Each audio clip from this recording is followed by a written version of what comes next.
हाँ जी, तो ये जो टर्रेट लेथ है इसमें ये 2 लिड्स लगे हुए हैं, इनको अगर आप बंद कर दें तो अंदर ही अंदर सारा प्रोसेस हो रहा होता है, ठीक है।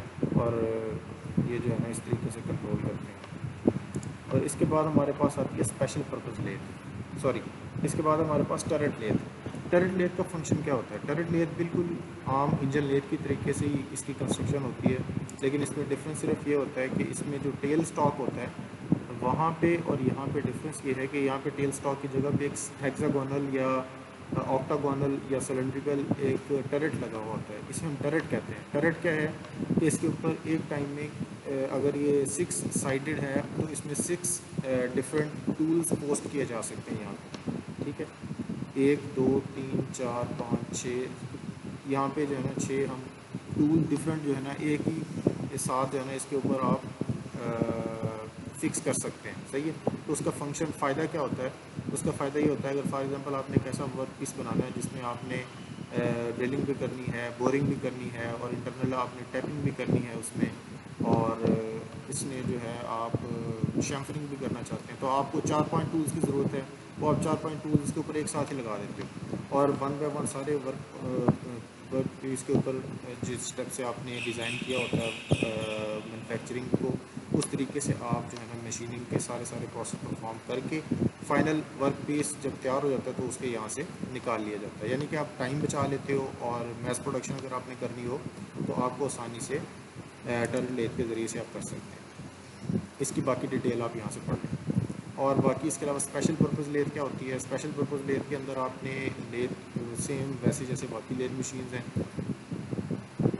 ये भी वैसी ही इंजन लेथ की तरह की लेथ मशीन होती है, लेकिन इसमें अगर आप फॉर एग्जांपल कोई बड़ा वर्क पीस आपने लगाना है तो उसके लिए स्पेशल आपने अरेंजमेंट बनाई होती है इसके ऊपर, ठीक है। उस अरेंजमेंट की वजह से ही इसे स्पेशल पर्पज़ लेथ कहते हैं। इसी तरीके से यहाँ पे लिखा हुआ है कि T lathe is use for machining of rotors of the jet engine. अगर जेट इंजन है उसकी आपने कहीं पे मशीनिंग करनी है या उसके ऊपर आपने कोई जो है ना कोई मैन्युफैक्चरिंग प्रोसेस परफॉर्म करना है तो उसके लिए आपको कंस्ट्रक्शन में थोड़ी सी चेंजेस करनी पड़ती हैं, तो वो स्पेशली जो है ना वो डिज़ाइंड होती है फॉर दैट स्पेसिफिक टास्क।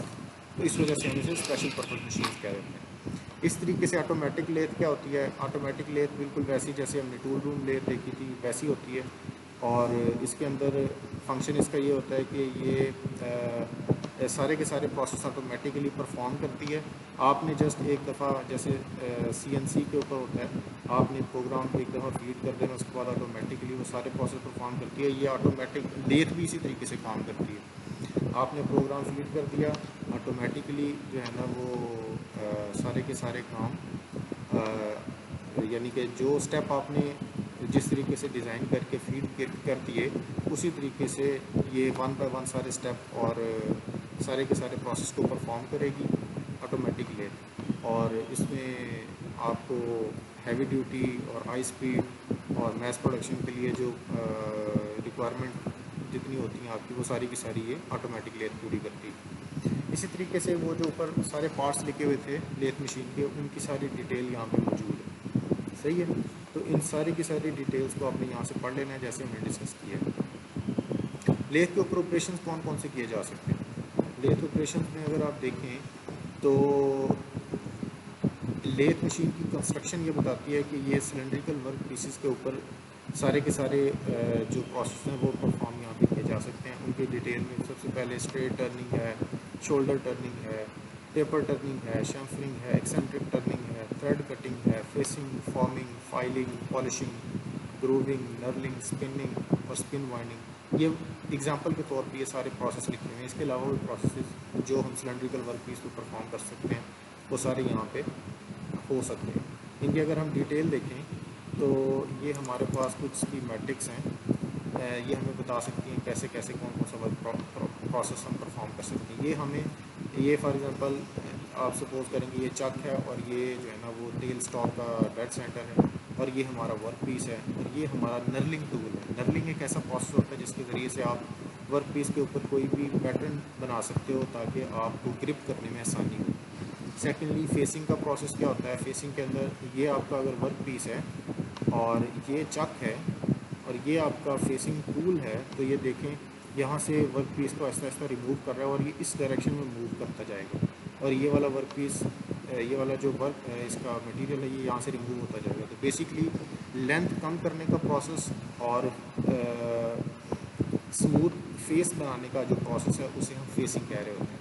ठीक है, the process of reducing length of the work piece by smoothing the face of a cylindrical object is known as facing. इसी तरीके से पार्टिंग और कटिंग ऑफ, इसमें क्या करते हैं आप, ये आपका वर्क पीस है, ये पूरे का पूरा, ये आपका पार्टिंग टूल लगा हुआ है। इसको अगर आप towards the centre of cylinder, towards the centre axis of cylinder अगर आप मूव करें तो वर्क पीस जो है ना वो दरमियान में से कट रहा है, आपको नज़र आ रहा है। ये पीस और ये पीस अलहदा हो जाएंगे। ये चक है, ये वाला वर्क पीस है और ये आपका टूल है। सही है, तो ये पार्टिंग का प्रोसेस है। इसी तरीके से ड्रिलिंग क्या करती है, ड्रिलिंग का प्रोसेस आप किसी भी वर्क पीस के अंदर होल बनाने के प्रोसेस को ड्रिलिंग कहते हैं। रीमिंग का प्रोसेस ये होता है कि आपने होल बना लिया और आप उस होल को अंदर से स्मूथ करना चाह रहे हो, उसकी इंटरनल सरफेस स्मूथ बनाना चाह रहे हो, तो आप रीमिंग का प्रोसेस कर सकते हैं। इसी तरीके से बोरिंग क्या होती है, पहले से एक होल अवेलेबल है आपके पास किसी भी वर्क पीस में और आप उसको इनलार्ज करना चाह रहे हो, उसका डायामीटर बढ़ाना चाह रहे हो, इंटरनल डायामीटर, तो आप बोरिंग का प्रोसेस कर सकते हैं। इंटरनल थ्रेडिंग क्या होती है, थ्रेडिंग दो तरह की होती है, एक्सटर्नल और इंटरनल। एक्सटर्नल, अगर आप एक्सटर्नल सरफेस के ऊपर थ्रेडिंग करते हो तो एक्सटर्नल थ्रेडिंग है। अगर आप किसी भी होल के अंदर इंटरनल सरफेस के ऊपर थ्रेडिंग का प्रोसेस कर रहे हो तो उसे हम इंटरनल थ्रेडिंग या टैपिंग भी कहते हैं, टैपिंग। इसी तरीके से अगर हम फेसिंग वर्क पीस इन सेंटर, ये जो है ना वर्क पीस सेंटर के ऊपर फेसिंग का प्रोसेस किया जा रहा है, यानी कि उसी तरीके से जैसे हमने पहले देखा है। ये हमारा टर्निंग का प्रोसेस हो रहा है, स्ट्रेट टर्निंग। ठीक है, यानी कि टर्निंग का प्रोसेस क्या होता है, टर्निंग के अंदर हमने देखा था कि वर्क पीस के डायमीटर को कम करने के प्रोसेस को हम टर्निंग कहते हैं। टर्निंग के अंदर हम डायामीटर कम करते हैं और जो इसकी सिलेंड्रिकल सरफेस होती है उसको स्मूथ करते हैं। ठीक है, तो इस प्रोसेस को हम टर्निंग कहते हैं। अगर ये बिल्कुल आप स्ट्रेट इसी तरीके से सीधा करते जा रहे हो तो इसे हम कहते हैं स्ट्रेट टर्निंग। और अगर आपने इसमें इसी तरीके से शोल्डर बना लिया, ये एक स्टेप कर लिया, फिर उसके बाद वापस आके ज़्यादा डायामीटर यहाँ पे फॉर्मिंग की, पहले डायामीटर आप देखें ना डिफरेंट है, ये वर्क पीस है, ये एक डायामीटर है, ये दूसरा डायामीटर है। तो डायामीटर इस तरीके से जैसे स्टेप्स के अंदर डिफरेंट होता जा रहा है तो इस प्रोसेस को हम शोल्डरिंग कहते हैं, शोल्डरिंग। ठीक है जी। इसी तरीके से फॉर्मिंग टूल के ज़रिए से फिलेटिंग का प्रोसेस किया जा सकता है। इस फॉर्मिंग टूल के ज़रिए से रेडियस टर्निंग का प्रोसेस किया जा सकता है। ये रेडियस बना रहा है, ये आपने देखा, स्पेशल शेप होती है टूल की, और उस टूल के ज़रिए से जो है ना वो ये बनाया जा सकता है, इसे हम रेडियस कहते हैं। इसी तरीके से नेकिंग का प्रोसेस है, फॉर्मिंग का प्रोसेस है, ये एक्सटर्नल थ्रेडिंग हो रही है और ये टेपर टर्निंग हो रही है। टेपर टर्निंग एक स्पेशल टर्निंग की टाइप है जिसके अंदर आपने सरफेस जो है ना वो टेपर करनी होती है। ठीक है, यानी टेपर से मुराद ये है कि ग्रेजुअली इंक्रीजिंग और डिक्रीजिंग डायामीटर आपको चाहिए अगर, तो आप टेपर टर्निंग कर सकते हैं। ठीक है जी। इसकी बाकी जो है ना वो जो टूल्स की डिटेल है, कौन कौन से जो है ना इसमें operations which are perform by holding the work piece by chuck और अ फेस प्लेट और एन एंगल प्लेट, यानी कि ये वो वाले प्रोसेस हैं जो आप चक के अंदर वर्क पीस को होल्ड करके या फेस प्लेट में लगा के आप कर सकते हैं। अंडर कटिंग कर सकते हैं, पार्टिंग ऑफ कर सकते हैं, यानी कि ये वो प्रोसेस हैं जो जिसके लिए आपको वर्क पीस एक साइड से होल्ड करना होता है और एक साइड से फ्री छोड़ना होता है।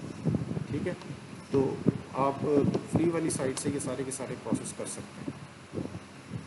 तो ये हमारे पास आ गया प्रोसेस टेपर टर्निंग का। टेपर टर्निंग का फार्मूला होता है, फार्मूला ज़हन में होना चाहिए, tan phi is equal to D minus small D divided by 2l। इसमें अगर आप देखें तो आपको ये सारी क्वांटिटीज़ की डिटेल ऊपर से पता चलेगी। ये थीटा कौन सा होता है, थीटा होता है वो एंगल जिसके ऊपर टेपर टर्निंग आपने करनी है, और डी जो कैपिटल डी है वो आपका डायामीटर, लार्ज डायामीटर, और स्मॉल डी आपका स्मॉल डायामीटर है वर्क पीस का, और एल जो है वो स्ट्रेट लेंथ होती है। ठीक है जी।